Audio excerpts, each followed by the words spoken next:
5 ans déjà que les terroristes ont frappé le Bataclan. C'était le 13 novembre 2015, 10 mois seulement après l'attentat de Charlie Hebdo. Des attaques coordonnées touchaient le Stade de France, le Bataclan, puis des terrasses de l'Est parisien.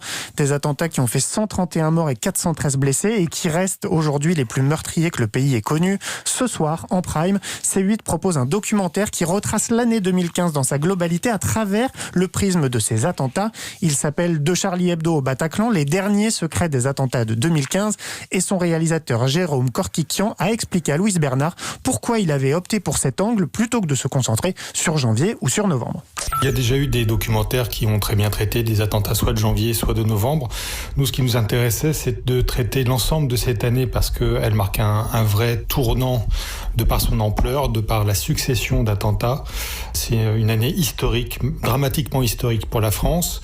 Et le fait d'étudier et d'aligner cette série d'attaques permet également de prendre du champ et de mettre en perspective ces événements dans un contexte qui est plus large, qui est un contexte géopolitique dans lequel la France intervient en Syrie et contribue, de par sa politique extérieure, à augmenter la menace terroriste sur la France.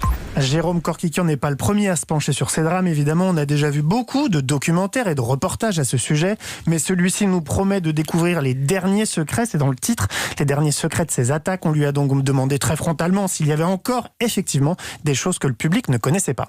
Les secrets, c'est aussi d'être côté coulisses, c'est-à-dire être avec les gens qui étaient au pouvoir et les personnalités qui étaient au pouvoir à cette époque-là, qui nous racontent comment ils l'ont vécu de l'intérieur. Donc les secrets, c'est aussi des petites anecdotes, ce sont aussi des décisions qui sont à prendre, ce sont aussi des convictions qui n'étaient pas forcément mises sur le devant de la scène en 2015 et qui ressortent plus facilement aujourd'hui.